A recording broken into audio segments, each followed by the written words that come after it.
Good morning बच्चों, मैं मधु त्रिपाठी।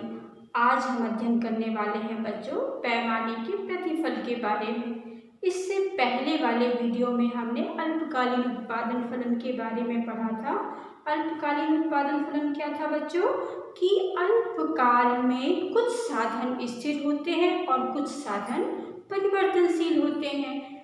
तो स्थिर साधनों में तो परिवर्तन किया नहीं जा सकता। केवल परिवर्तित साधनों में परिवर्तन करने पर वस्तु के उत्पादन पर क्या प्रभाव पड़ता है, उत्पादन किस दर से होता है, इसका अध्ययन हमने अल्पकालीन उत्पादन फलन के अंतर्गत किया था।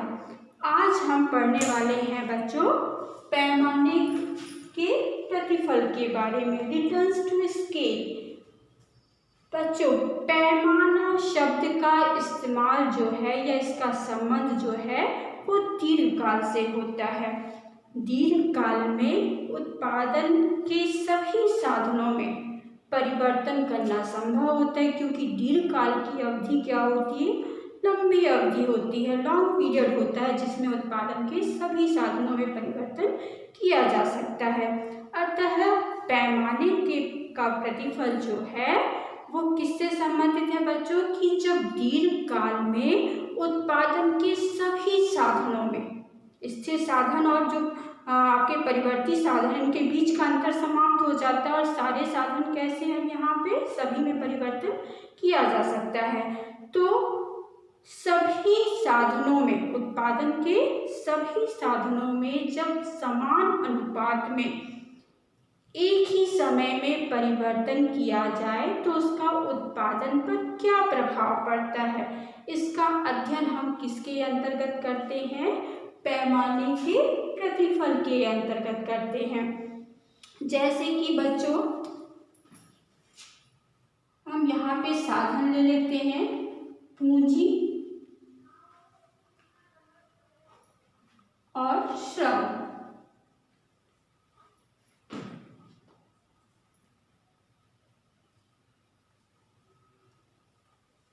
ये देखिए बच्चों, यदि हमने यहाँ पे साधन लिया पूंजी और श्रम और प्रारंभ में यदि हम पूंजी की 2 इकाइयों का प्रयोग कर रहे थे, श्रम की 5 इकाइयों का प्रयोग किया, श्रम की 10 इकाइयों का प्रयोग किया जा रहा था।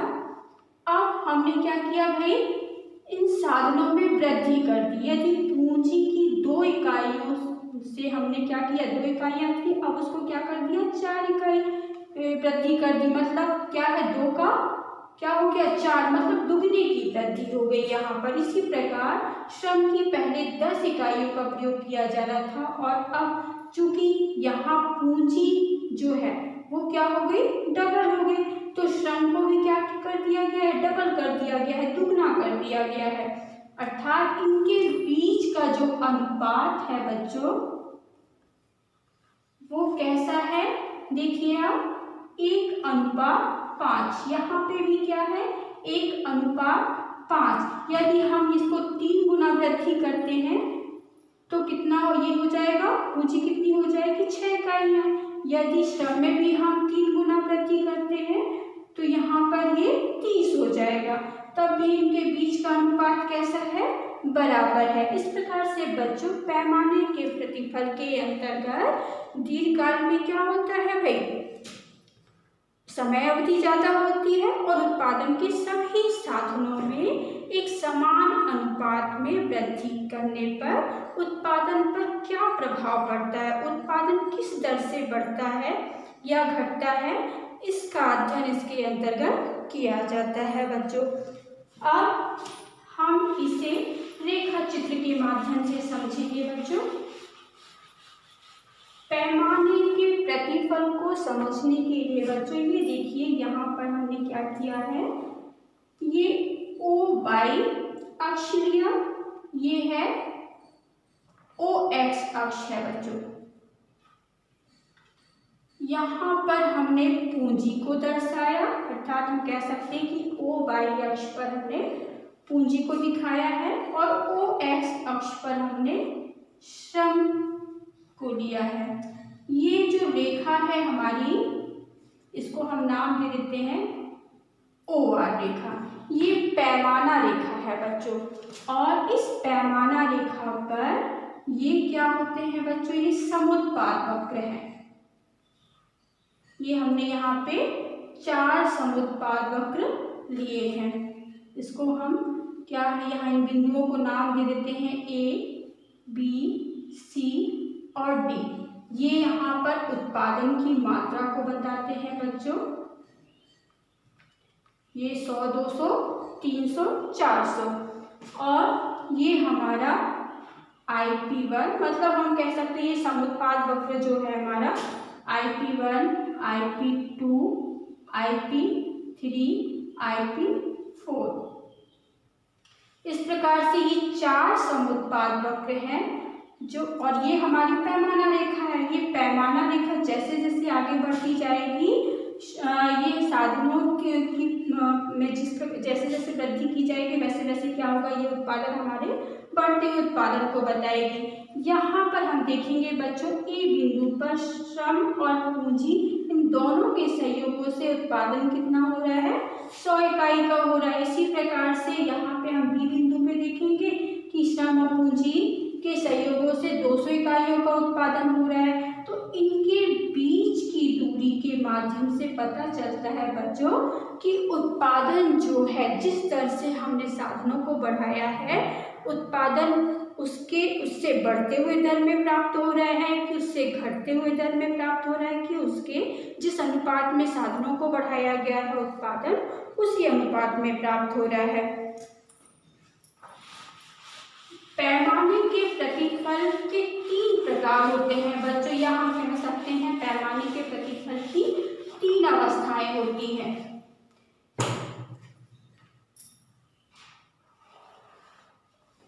पहला है पैमाने के स्थिर प्रतिफल। पैमाने का स्थिर प्रतिफल।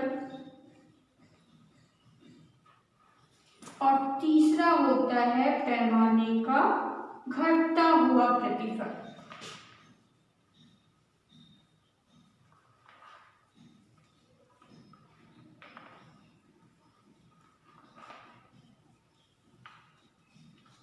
इस प्रकार पैमाने के प्रतिफल के 3 प्रकार होते हैं। पहला होता है पैमाने के बढ़ते प्रतिफल, पैमाने का स्थिर प्रतिफल और तीसरा होता है पैमाने का घटता प्रतिफल।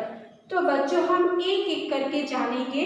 कई बार प्रश्न आ जाता है कि पैमाने के बढ़ते प्रतिफल से आप क्या समझते हो, क्या होता है ये पैमाने का बढ़ता प्रतिफल। तो जब साधनों में एक निश्चित या कह सकते हो समान अनुपात में वृद्धि करने पर जिस अनुपात में साधनों में वृद्धि की जा रही है उससे अधिक अनुपात में उत्पादन में वृद्धि होती है, तो इसे क्या कहते हैं बच्चों, पैमाने का बढ़ता प्रतिफल कहते हैं। इंक्रीजिंग रिटर्न्स टू स्केल कहते हैं बच्चों।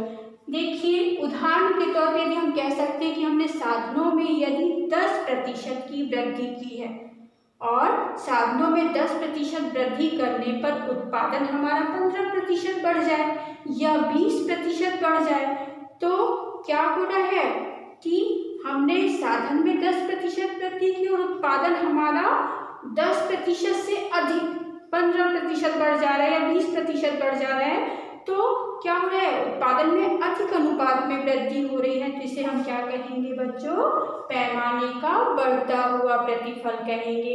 जैसे यहाँ देख लीजिए कि पूंजी और यहाँ पे हम श्रम को ले लेते हैं बच्चों। यदि हमने पूंजी जो है वो हमारे यहाँ पे प्रारंभ में 2 इकाइयों का प्रयोग किया जा रहा है, श्रम की 10 इकाइयों का प्रयोग किया जा रहा है। यदि पूंजी को हमने क्या कर दिया, दुगना कर दिया, 4 कर दिया, तो श्रम की इकाइयां भी यहाँ क्या हो जाएंगी, इसमें परिवर्तन, इसमें भी क्या होगा, दुगना परिवर्तन 20 हो जा रहा है। और उत्पादन जो है बच्चों पहले हमारा क्या हो रहा था, जब हम 2 इकाई पूंजी की और श्रम की 10 इकाइयों का प्रयोग कर रहे थे तो उत्पादन क्या था, 100 इकाइयाँ थी यहाँ पे। लेकिन अब हमने साधन को क्या कर दिया, पूंजी को दुगना कर दिया, श्रम को भी दुगना कर दिया है। तो यहाँ हमारा उत्पादन जो है वो दुगने से ज़्यादा, यहाँ हम कह देते हैं यदि 250 इकाइयों का उत्पादन होता है तो ये किसके क्या कहलाएगा बच्चों, पैमाने का बढ़ता प्रतिफल कहलाएगा। इसे हम देखिए रेखा चित्र के माध्यम से समझ सकते हैं बच्चों।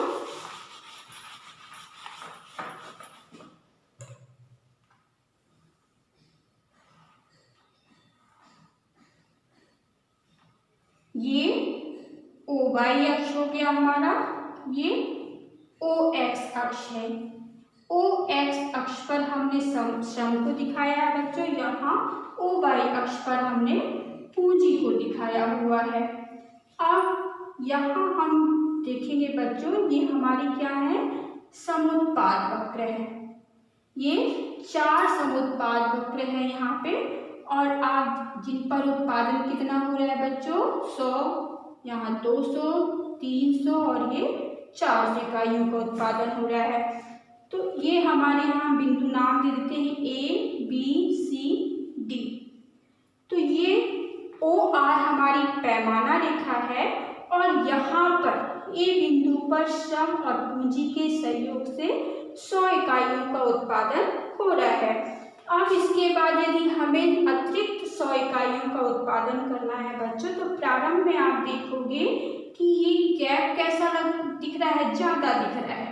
मतलब आप देखोगे कि AB का गैप ज़्यादा है किससे, BC से, और BC का किससे ज़्यादा है, CD से ज़्यादा है।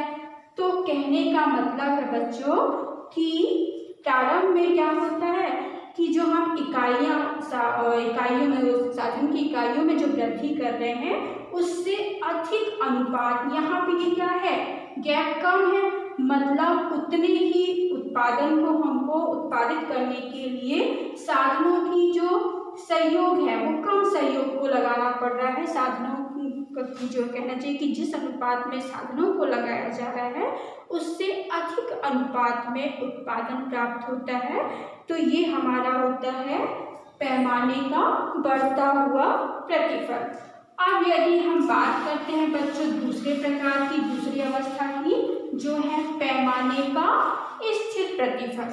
तो जब बच्चों उत्पादन के सभी साधनों में एक निश्चित अनुपात में वृद्धि की जाए, तो जिस अनुपात में उत्पादन के साधनों में वृद्धि की जा रही है ठीक उसी अनुपात में उत्पादन में वृद्धि होती है, तो ये हमारा होता है पैमाने का स्थिर प्रतिफल।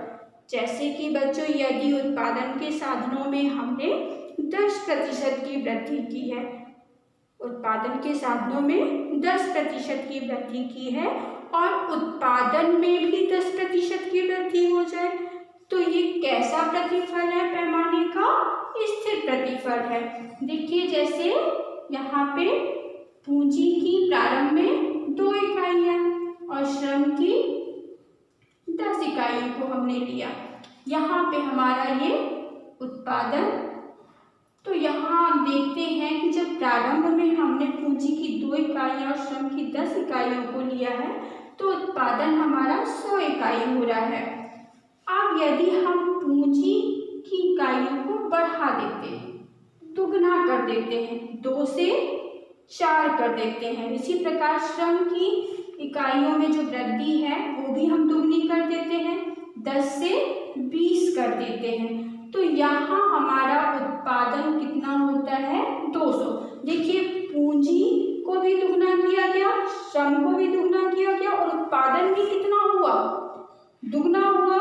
मतलब इनमें जो वृद्धि की दर है वो कैसी है, समान है। तो इसे हम क्या कहेंगे बच्चों, जब क्या है जितने प्रतिशत की वृद्धि साधनों में की जाती है ठीक उतने ही प्रतिशत की वृद्धि किसमें हो, उत्पादन में हो, तो ये हमारा होता है स्थिर अनुपात वाला और उत्पादन फलन होता है। इसका चित्र जो देखेंगे बच्चों हम तो किस प्रकार से बनेगा चित्र जो है, ये देखिए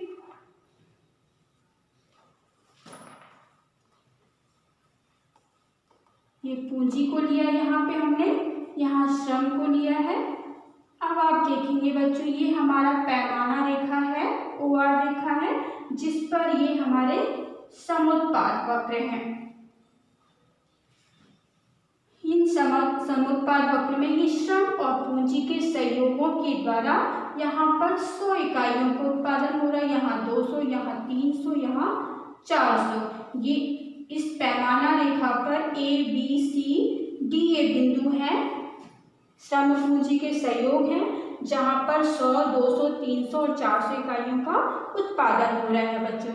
अब इनके बीच का यदि हम गैप देखते हैं, A से B तक का, B से C तक का, C से D तक का, तो ये कैसे है, बराबर है बच्चों। अर्थात हम यहाँ कह सकते हैं कि AB बराबर BC बराबर CD।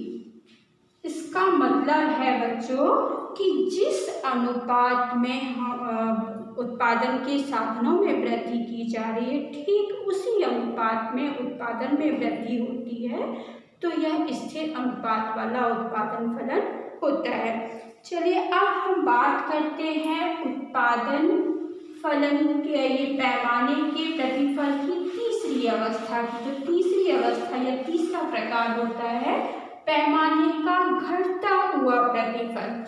तो पैमाने का घटता हुआ प्रतिफल क्या है बच्चों, कि जब उत्पादन के सभी साधनों में एक निश्चित अनुपात में एक साथ वृद्धि की जाए, तो जिस अनुपात में उत्पादन के साधनों में वृद्धि की जा रही है, उससे कम अनुपात में उत्पादन प्राप्त होता है, कुल उत्पादन प्राप्त होता है, तो इसे हम क्या कहते हैं, पैमाने का घटता हुआ प्रतिफल कहते हैं, डिमिनिशिंग रिटर्न्स टू स्केल। इसे हम तालिका के माध्यम से समझेंगे बच्चों।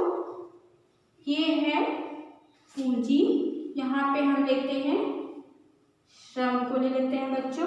अब देखिए, जब हम प्रारंभ में पूंजी की 2 इकाइयों का प्रयोग कर रहे थे और श्रम की 10 इकाइयों का प्रयोग, उस समय हमारा उत्पादन जो था वो 100 इकाइयों का था।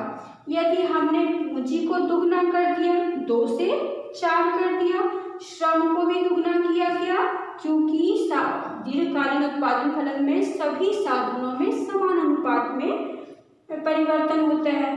तो यहाँ 10 से हमने इसको क्या किया, 20 किया।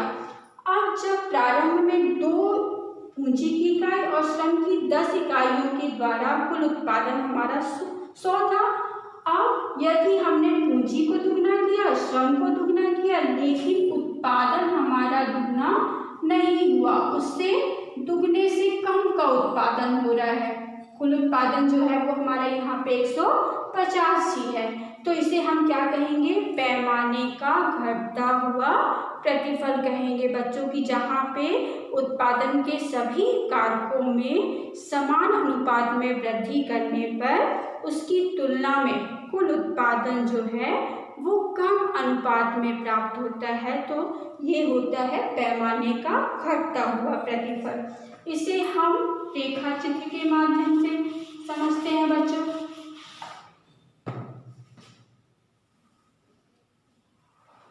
ये OY अक्ष पूंजी को लिया यहाँ पे हमने, यहाँ पर हम श्रम को दिखाते हैं OX अक्ष पर। ये है हमारी पैमाना रेखा, ये OR पैमाना रेखा, और ये पैमाना रेखा जैसे जैसे आगे की ओर बढ़ेगी ये इस बात को बताएगी कि साधनों में समान अनुपात में वृद्धि करने पर उत्पादन में भी क्या होगा, वृद्धि होगी, उत्पादन में भी वृद्धि होगी। ये देखिए यहाँ पर जो है हमारे क्या है, ये समुत्पाद वक्र हैं जो कि L आकृति के होते हैं बच्चों। ये श्रम और पूंजी के संयोगों को बताते हैं। तो यहाँ पर हम देखेंगे कि प्रारंभ में जो था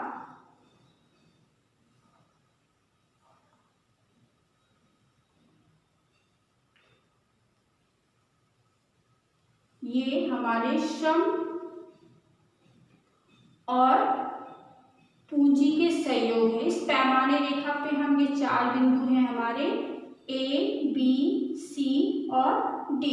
जो कि श्रम और पूंजी के अनुपात को बताती है। ए बिंदु पर श्रम और पूंजी के अनुपात द्वारा 100 इकाइयों का यहाँ 200 इकाइयाँ, यहाँ 300 इकाइयाँ, यहाँ 400 इकाइयों का उत्पादन किया जा रहा है। लेकिन बच्चों आप देखोगे कि यहाँ पर ए और बी के बीच का जो गैप है वो कैसा है, बी और सी से कम है, और बी और सी का गैप जो है वो सी और डी से कम है।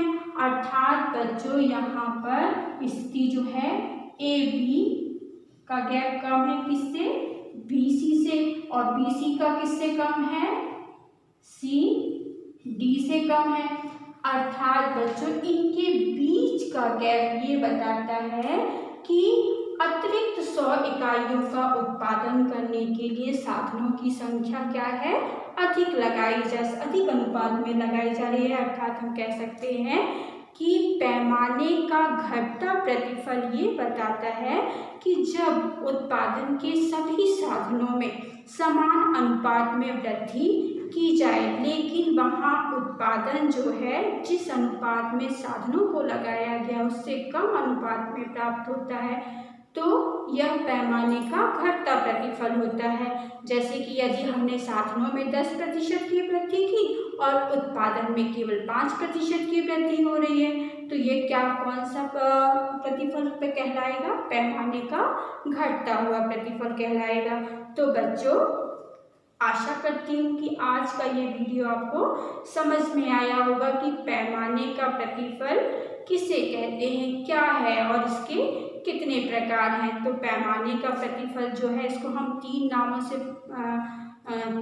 से पुकारते हैं, या इसको कभी कहते हैं दीर्घकालीन उत्पादन फलन, तो कभी स्थिर अनुपात वाला उत्पादन फलन। स्थिर अनुपात वाला उत्पादन फलन क्यों कहा जाता है, क्योंकि साधनों के बीच का जो अनुपात होता है उसमें परिवर्तन नहीं होता है, वह अनुपात स्थिर होता है, या इसको हम कहते हैं पैमाने का प्रतिफल।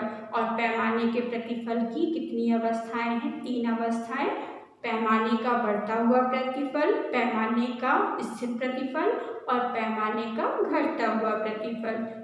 तो अगर बच्चों आपको मेरा ये वीडियो अच्छा लगता है तो प्लीज़ मेरे वीडियो को लाइक कीजिए, शेयर कीजिए और सब्सक्राइब कीजिए। धन्यवाद।